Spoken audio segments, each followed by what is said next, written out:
Hello, everyone. Welcome to UploadVR's live Q&A session with Schell Games talking I Expect You to Die 2. I am Jamie, and I'm very happy to say that joining me today is project director on the game, Charlie Amy. Am I saying that right, Charlie Amy?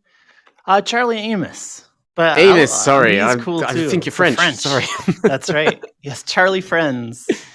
Yes, How are you doing? The project director for I Expect You to Die 2. I'm doing well. How are you? Yeah, I'm doing good. It's great to see you. Great to get you in our studio. I think this is like maybe fourth or fifth time we've done a live studio Q&A, so Nice. good to have you as one of the pioneers, the trailblazers. Love it. So the game is coming out. Is it a week from yesterday, right? On the 24th of Correct. August. Yes. Which is the traditional Quest drop content drop date, but obviously that's PSVR, Quest, and PCVR, which is Rift and Steam. So the whole smorgasbord of VR headsets out there. Let's actually start there, because we don't often see games that have that release simultaneously across all platforms. And I think recently we've seen games like After the Fall have had to delay their launch dates because they are doing they want to do that simultaneous launch across all platforms. Has that been a challenge for you, working across all those three very different targets? Oh, certainly. Yeah, it's been important to us too. We just find there's a lot of value in releasing on all of the platforms that are currently popular and supported right now. We don't want any of our fans to be waiting, especially with something like I Expect You to Die, with its puzzles and big potential for spoilers and reviews and trailers out there, that it's just, we found it's better to release on all platforms at once. But it is challenging, certainly. Part of what we did in setting up our production schedule is make sure that we had plenty of time to build the game and had a launch date that was a good time after, so that if anything slipped, we'd still be able to keep that launch date for all the platforms we wanted to support. Was it a case that you chose one platform as the lead platform and then were bringing the assets over? Or was it did you maybe start with Quest to make sure that everything was going to work on that lowest end headset first and then could be brought upwards? Yeah, that's right. So a big difference from I Expect You to Die 1, right? Yeah. We started that a long time ago. I think it was 2016, and really just supporting the Oculus Rift and the Vive. And then slowly over time, as new headsets emerged, like the Quest, porting to those headsets. And the porting work is difficult, right? It's possible, and you can get it to look really good, but it takes hard work to optimize for those systems, even PSVR. So this time around, knowing all of that, and the VR market, not settled by any means, but at least we could see the platforms that are really doing well. We could see the Quest is doing super well. We did aim for Quest first. I have to say, for development, making Quest builds, being able to play with the team, all just in their headset. We all had a headset. So much of it was a lot easier because we were aiming for Quest first and then porting to the other platforms. And we're getting questions stacking up. I'm going to move to them in a second. I'm just going to set the scene a bit more for the game. Well, actually, Charlie, you could do that for me. So if you don't know what I Expect You to Die is and what the first game was and how you're building with it on the second game, give us that rundown.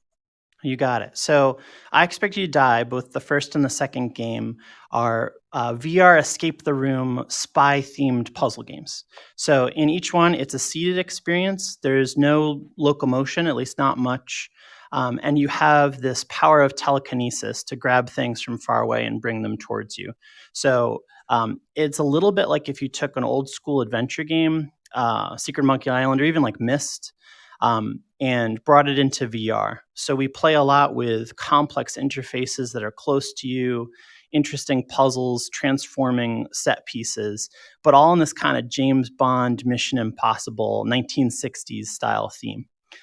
The first one was more episodic. Each mission was a little bit different kind of trope from spy movies and TV shows. And in the second game, what we wanted to do is build off some of the story and world we had established and really make a single movie, almost like a cinematic game experience where each mission leads to the next. There's a central story to it all. There's characters that are recurring in each mission.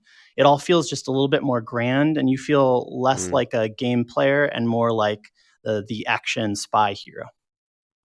So, starting off with our first user question, Proud Dog has a really great question that kind of leads into that. They say, "What was the hardest part making the sequel feel different / improved to the first game, but yet familiar to players of the first game?" Yeah, that's interesting. So, within the studio, there was a lot of excitement for doing a sequel, and a lot of interest in like adding some big new feature or like really taking the series in a different direction. But some people also thought like we just really need more missions. There's a lot of design space and fun still here that we can keep things pretty similar. So there was definitely a tension. We got to make it feel new and different, bigger, more exciting, and build on what we've learned, but still stay true to those fundamentals. And I think we found that balance. Definitely, if you play the first one and just go straight into the second, it's going to have a feeling of continuity.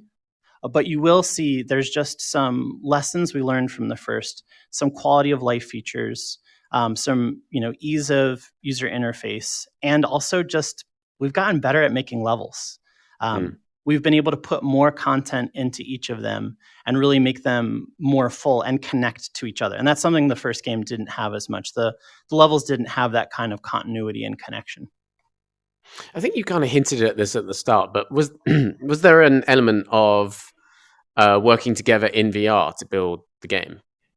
Yes, we did a lot of experiments, especially early on in like the concept and pre-production phase when it was about trying to share a vision and build a vision. We used SculptVR early on.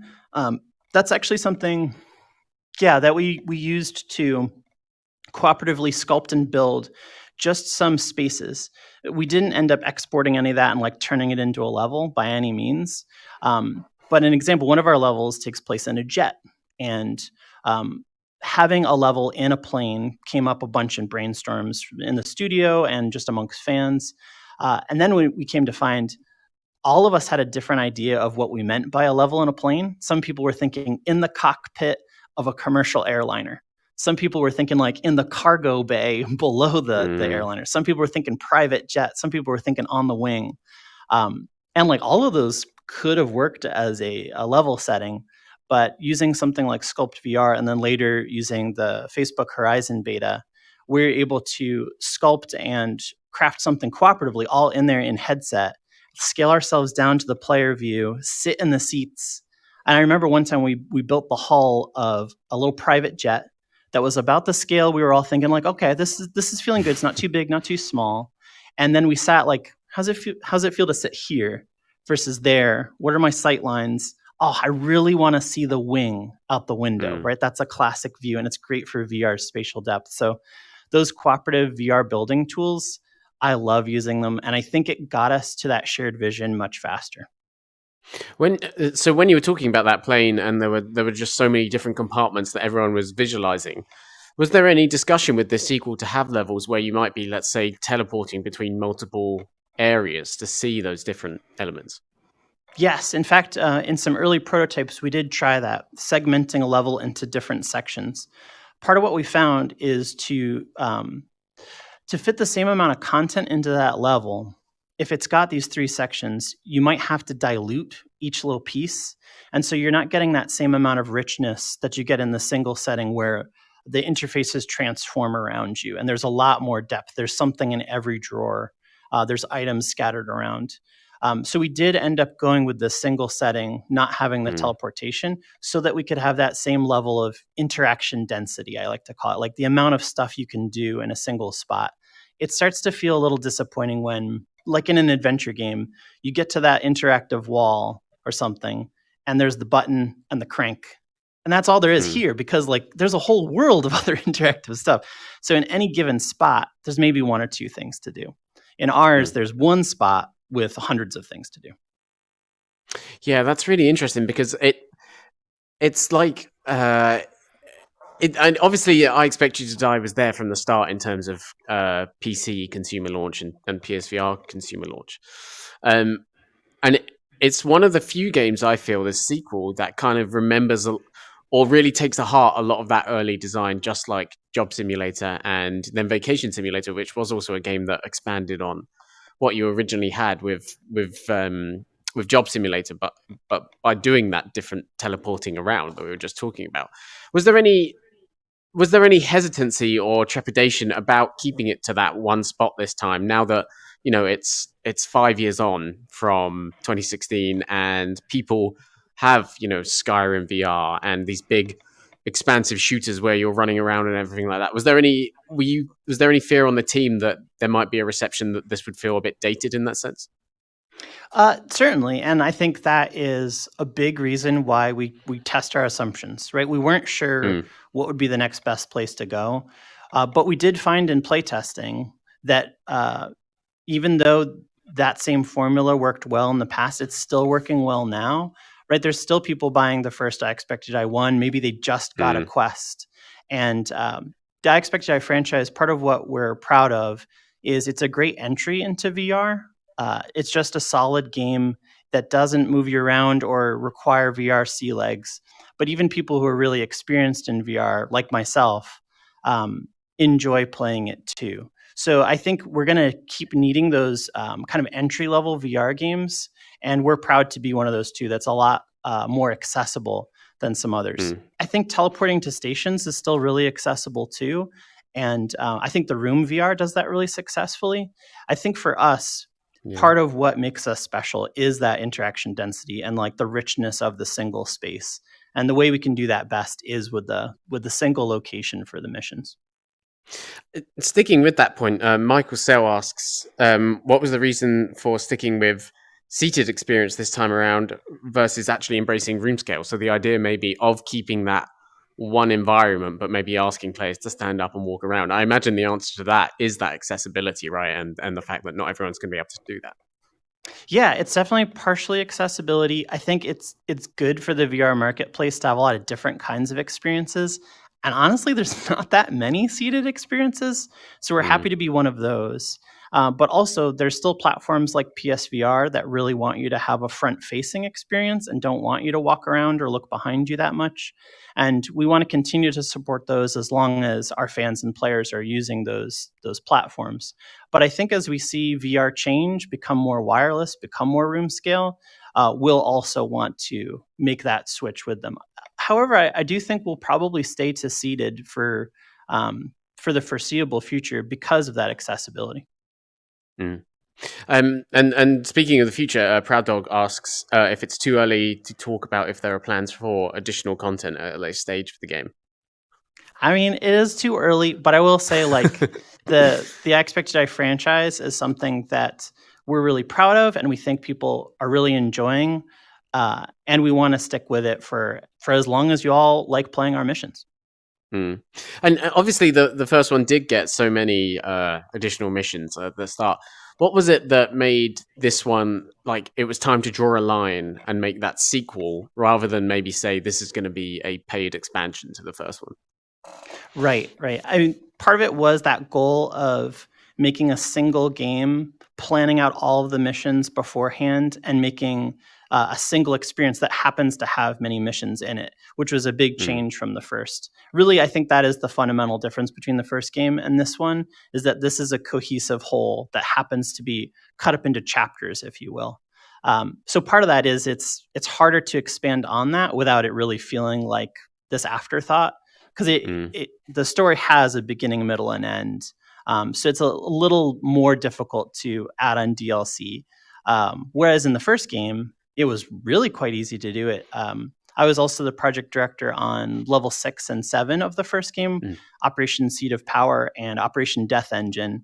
And if you've played those two do connect to each other. And in part, that's because we had the same team. We made them in order, and we were able to like kind of tee off from one to the other. So you get the reel for the Death Engine project from Xeraxis at the end of Seed of Power, and you use that same reel as your mission reel for the next mission. Part of it is we really liked that continuity and found it fun and satisfying, and so did players. So we thought, oh, what if we make an entire game that has that same concept? And so obviously from that continuity, we've talked about it from like a story perspective so far. Is there anything to it that is you can take from a gameplay perspective? Maybe do you come into some missions with items that you gained in the last mission that allow you to progress, or is there anything like that? There's definitely puzzle concepts. So you might see a type of puzzle, or at least a dangerous, say like laser blast to the face, and like what you can do and how you can use them. You'll see them show up later. We don't. We're really wary of overusing a concept, especially in something like an adventure puzzle game. But we do want to capitalize on, hey, here's a thing that you mastered early on or you survived. And now here it's going to come up in a more complex way, or a way that kind of bends that concept to use the knowledge you had previously, but kind of plus it up. You see that a lot in Mario games, right? They'll introduce concepts over time and then kind of subvert them later and challenge you to think of that same concept flipped upside down. We're able to do that more easily in this one because of that building and thinking of it as a whole from the beginning. Yeah, that's really interesting, because that is the great thing about those Mario games, isn't it? That you start off with your first set of levels, which are very much traditional Mario, and then by the end of it, you're getting into the much more kind of hardcore stuff where it's really testing you, and you are seeing, especially in games like Mario Galaxy, you're seeing really ingenious concepts coming around at the end of the game, which are just mind blowing. Yes. And I guess in terms of this game, that would be stuff like, oh, I've just learned I can do this now with a glass bottle, and now I can take that knowledge into the next level. And like I know that, let's say, I can reflect laser beams in this way, or certain examples like that, right? Like you're kind of arming yourself with knowledge between each level. Yes, exactly. And then we can work that into the story experience. If you are the same spy who's going from mission to mission, there's things we know you've learned, not just story plot points, but things we know that your spy did, right? And what they're going to bring into the next mission with them. But at the same time, the villains know what you've survived and learned. So they're going to have to change their methods. And we see that in the missions in this game as well. Them try to like up the stakes and keep on trying to kill you to no avail. And it's good you hit on the keep on trying to kill you point, because this is something I've kind of talked about with you before. But like I always struggle with frustration in puzzle games, and frustration in VR puzzle games in particular. And by its very nature, this is a kind of trial and error game. How hard is it for you to find the balance of people having fun in dying and then people dying too much? Oh yeah, no, that's one we've thought about a lot, right? Something that we found in the first game was, unlike maybe a traditional game design where things start off kind of easy in a level and get progressively more difficult. If we do that and we put our most difficult puzzles at the end of a level, that means you're going to die towards the end and have to restart the whole thing over again. So instead, we found it is good to have an interest curve that gets more exciting and intense over time, because that's just fun. But the difficulty of the puzzles shouldn't also increase over time across the mission, because that just means the frustration is also going to increase over time. So in this game, you'll find you may have puzzles that kill you faster earlier, because then when you die to them, you restart, you're back right in it. So we had to be really careful with which of these puzzles are difficult and will kill you and force you to restart, and which of these puzzles are difficult and just kind of a mind twister, but you're not going to die and then have to restart. Finding that balance is really tricky. And as far as the like trial and error and having to press a button, see if it kills you, and then go back in. This time around, we've really avoided that design and tried to not have timed deaths where there's just no way that you could figure out how to solve it within time. You're going to have to die and come back. We've tried to supply you with lots of hints, really lead you to cleverness, so that when you die, you feel like, oh man, that was on me. I'm excited to get back in there. I know a bunch of shortcuts of how to get back to where I was really quickly. And now when I replay, it's not going to be this slog or frustration. I'm going to get to flex my spy skills. Carp DMT asks, I think I recall that you prototyped the levels of the first game with physical cardboard puzzles. Now that you had the engine and all the assets, did you do the same for this one? I guess we kind of have to morph that question a bit because that, and again, when I interviewed you earlier this year, I was going to ask the exact same thing, and then I thought, pandemic, can't really do that. So, right. So I mean, did you miss that element of it? I guess is what I'd ask, because obviously we've talked about the SculptVR stuff earlier in the interview, which gets you.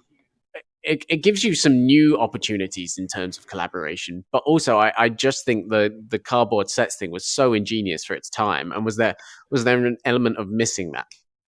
Oh, certainly. I mean, I have to say, building the cardboard prototypes, the brown boxing, is also just really fun.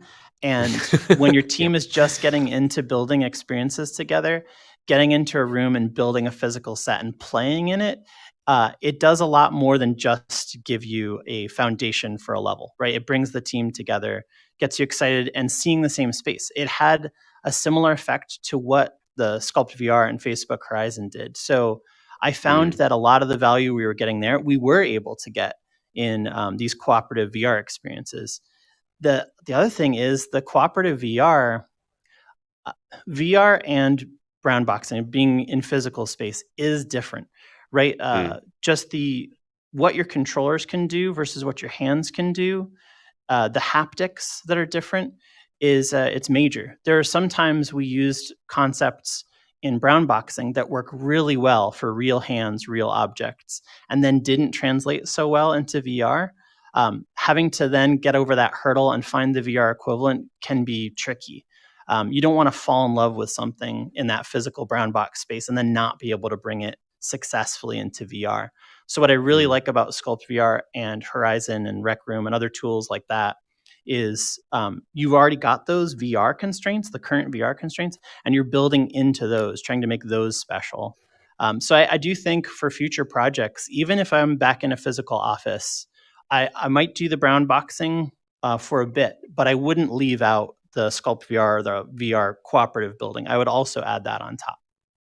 Yeah, that's really interesting because, yeah, like you're saying, like with the brown boxing, it is the real world, but you're not going to be putting your hands through tablets and things like this. Exactly. So I hadn't thought about it that way. It's interesting that you worked on both Sculpt and then you said you moved to Horizon. What was your experience with Horizon? Because I've only had like limited beta access to that. And have you as a team really grown to become very intuitive with it? Unfortunately, because it's a closed beta, not all of our team has access to it. So in many of those cases, right, it was just a limited set of people who do have the beta getting in there and building some stuff out. However, we could doing a hybrid model where some people are in Horizon building and we're streaming to browser tab that we're sharing over a Google Meet. That still works pretty well too. It's really strange, but it's like this 3D immersive whiteboard, right? So instead of typically something I do in something like a design brainstorm with the team is I'd have the whiteboard up and we're sketching things out, we're drawing stuff and attempting to convey VR concepts with a marker on a flat screen as best we can. And what Horizon lets us do, even if we're not all in there together, is I can just like build out spaces quickly, or I can put in little placeholder props and images and pick them up, and we can use our imagination. It's very like make-believe sandbox backyard play, and it's great to have a tool like that where I can just manifest, a banana. I can manifest a fire extinguisher and be like, yeah, how will that feel in this space? How far away do we want it to be? How big? Oh, I think you just lost your mic. You might have hit mute over there. There we go. I'm back. I'm gesticulating too much. I did it earlier. It happens all the time. All right. Where did I cut out? Just shortly after Manifest Banana. Manifest Banana. Yes. And other kinds of props and objects that we want to see the scale of them and how they'd feel in a space, how far away they can be. And that's stuff we can just guess at in a meeting. But in a tool like that, even if we're not all in the tool together and someone's in it screen sharing, we can test some of those assumptions immediately and use our imagination in this very playful, sandboxy way. And then earlier, just before we went live, we were talking a bit about Horizon workrooms, which I guess you guys must be interested to see how that's going to fit into all of that workflow from here as well, because what we're talking about with just normal Horizon is very practical stuff. But maybe we're getting to the point where, and again, just before the stream, you were saying that current stage of Schell is that it's hybrid working, that, people can be full-time in the office if they want, people can be part-time, people can be fully remote if they want.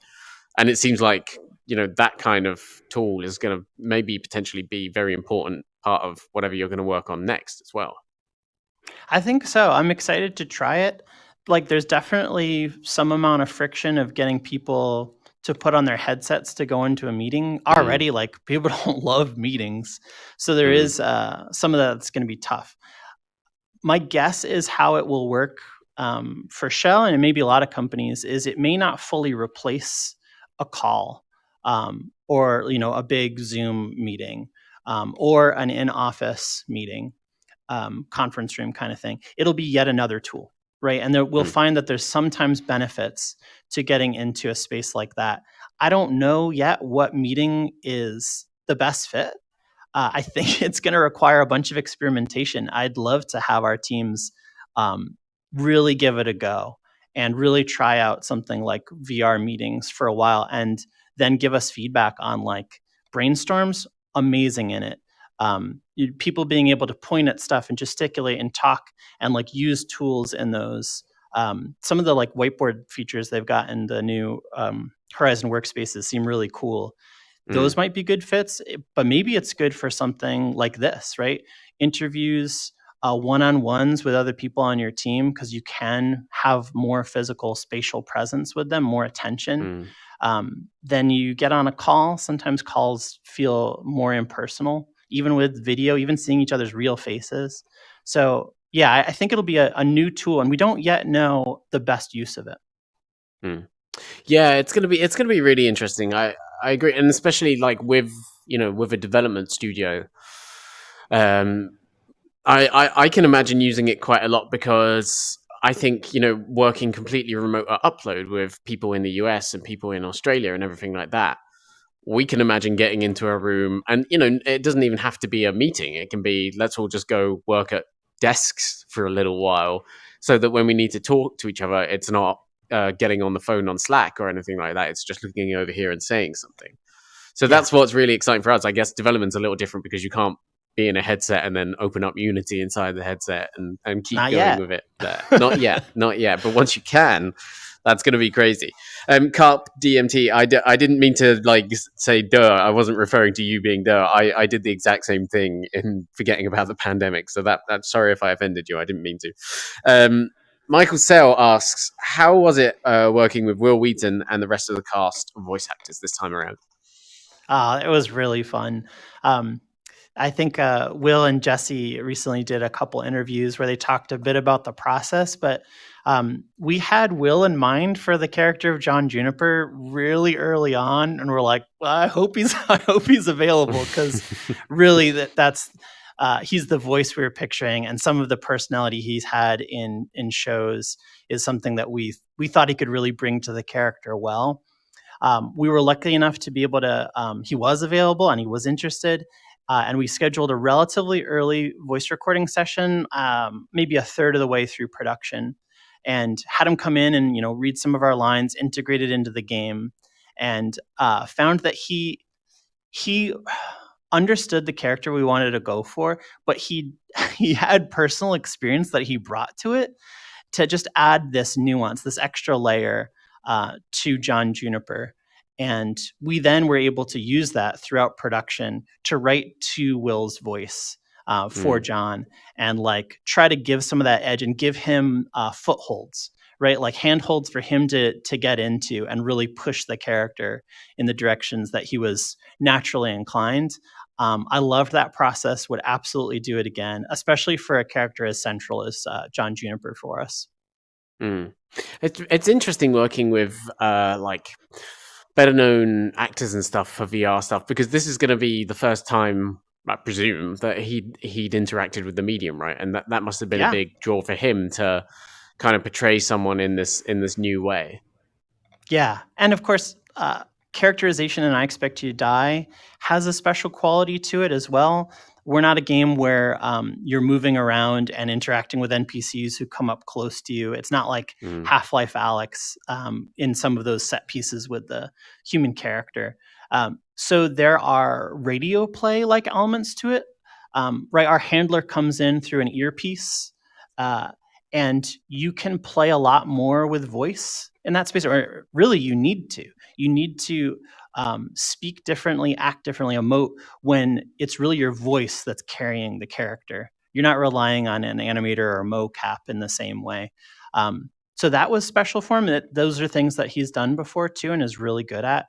But yeah, it was his first VR project, I believe, and a lot of it did require us to, express to him what the player might be doing and thinking, and the way his character is going to interact with them. Ian Mitchell asked, what gave you the idea for more character presence throughout the game? Was that a direct response to the first game to kind of have that bigger sense of a character being there and progressing? Yeah, that's a really good question. I think some of it is personal. It's what I was attracted to. I tried to bring in more character into Operation Seat of Power with the henchmen in the elevator, had a lot more presence. They're banging on the door.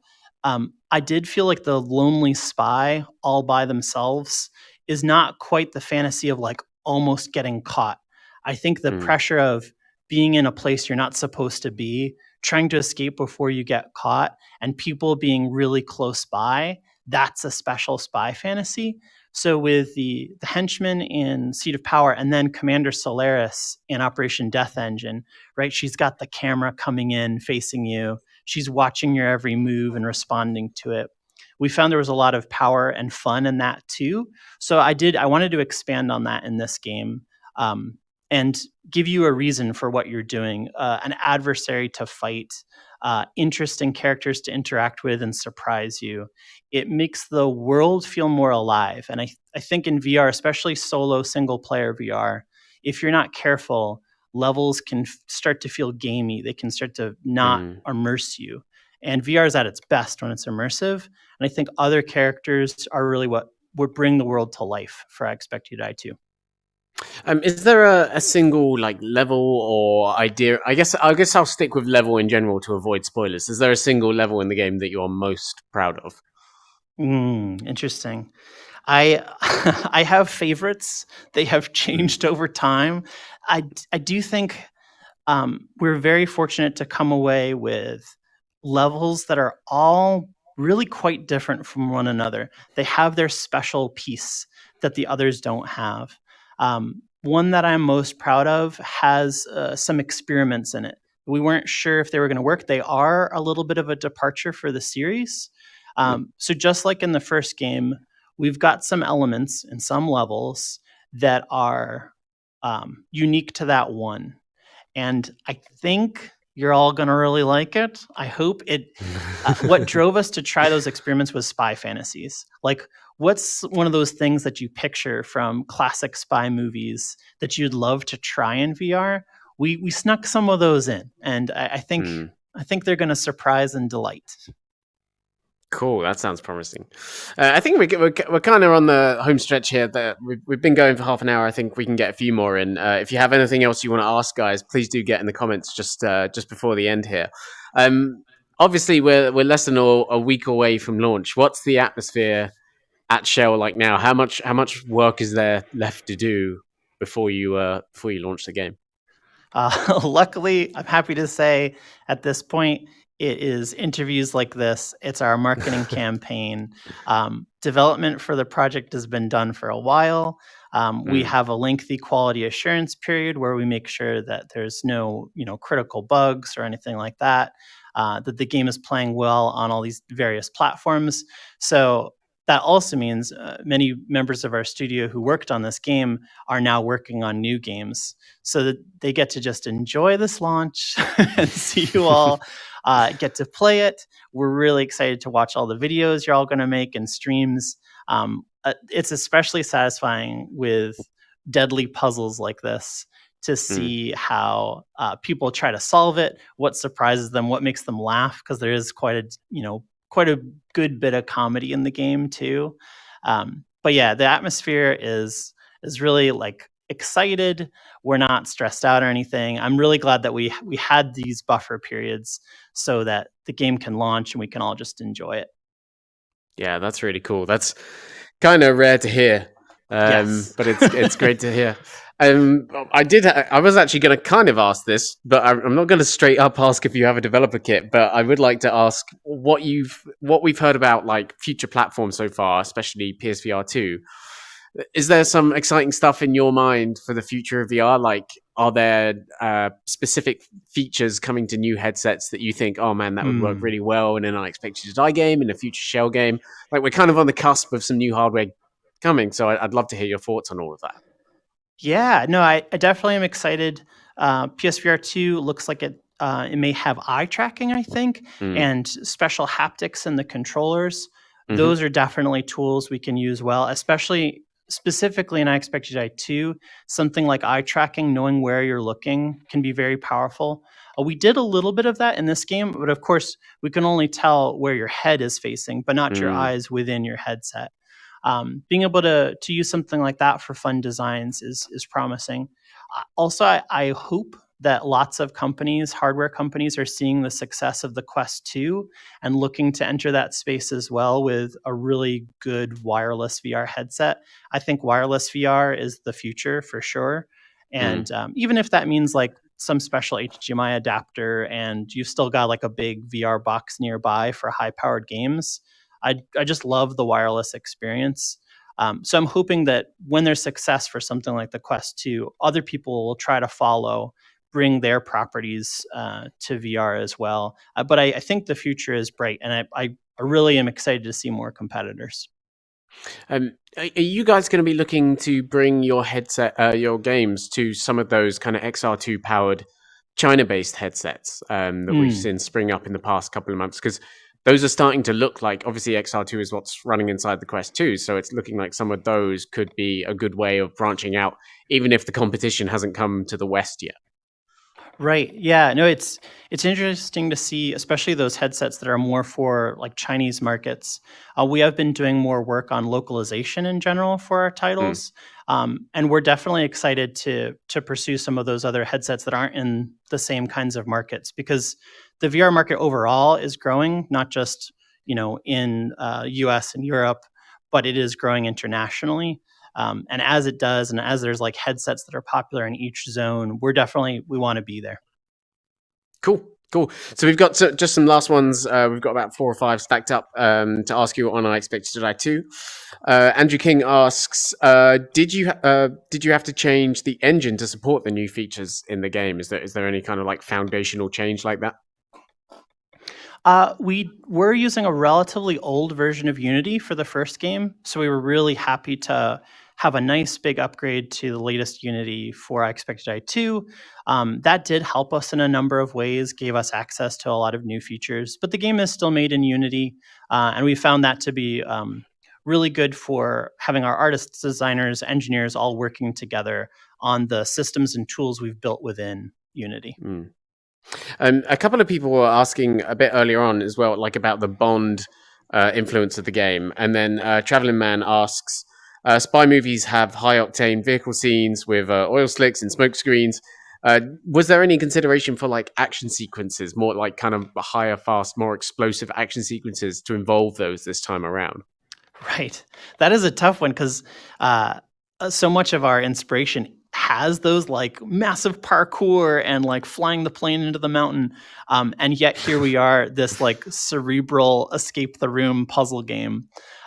So this time around, we did try to draw more inspiration from other properties as well. We've got like MacGyver moments of crafting improvisational tools. We've got some quiet Mission Impossible sneaking in moments. But we also have some of that high-class sophistication James Bond moments. But for that, what is it, Blood and Truth and Defector, like some of those big spy action, that is less of what we're strong at. We definitely still want to bring the fun and funny small cerebral puzzle moments to it. So that there's action set pieces. We still have quite a few explosions, ones that you're responsible for sometimes and sometimes not. But it's not in that same direct way of throwing the punch or shooting the rocket launcher. It does have a different feeling to it. This is a good one from Proud Dog, which I guess he's asking, or they're asking, sorry, that is there any consideration for kind of like a room scale 8-player experience, maybe in like a kind of arcade kind of setting, and that they mentioned specifically like the Far Cry and Assassin's Creed experiences we've seen. I think that could be a very cool evolution of the franchise, and I don't think Schell's done any VR arcade work to date. I could be wrong. That's interesting. Yeah. Repeated myself again. Whew, got it. You heard it that time, though. I did. I think I Expect You to Die is in some VR arcades that have that model where like they've got access to a Steam library, but we haven't built anything specifically for those location-based spaces. Personally, I just think that stuff's the coolest and would love, especially with our Escape the Room sensibilities, I would love to make a big room scale multiplayer, go to a location to play it experience, all in the I Expect You to Die theme. I think that would be the coolest thing. It is very different from our core games, but I could see as this series goes along that we start having the flexibility to do a multiplayer experience, maybe a location-based experience. Because the Escape the Room genre is just, it's really fruitful. Like there's a lot that you can do there. And I think multiple spy friends trying to escape a room before they're all killed. And it's like kind of physical with some physical, like real locks, but there's also this either AR or VR component to it. Could be super fun. I'd love to build that. Yeah, that would be really cool to see. Maybe in the future. But for now, I Expect You to Die 2 is out next week on August 24th on, let me think again, Quest, PSVR, and basically all PC VR headsets. The big free tentpoles there. That's right. Charlie, thanks so much for joining me today. Thanks for having me. It was super fun talking about all things VR, and I Expect You to Die 2. Cool. We'll be back next week. I believe our hardware and strategy podcast will be here on Monday. We'll be back on Thursday with the Gamescast as usual, and hopefully some streams, maybe some I Expect You to Die 2 streams and things like that coming up in the next week. So we'll see you then. Have a good weekend, everyone. Catch you later. Thanks, everybody.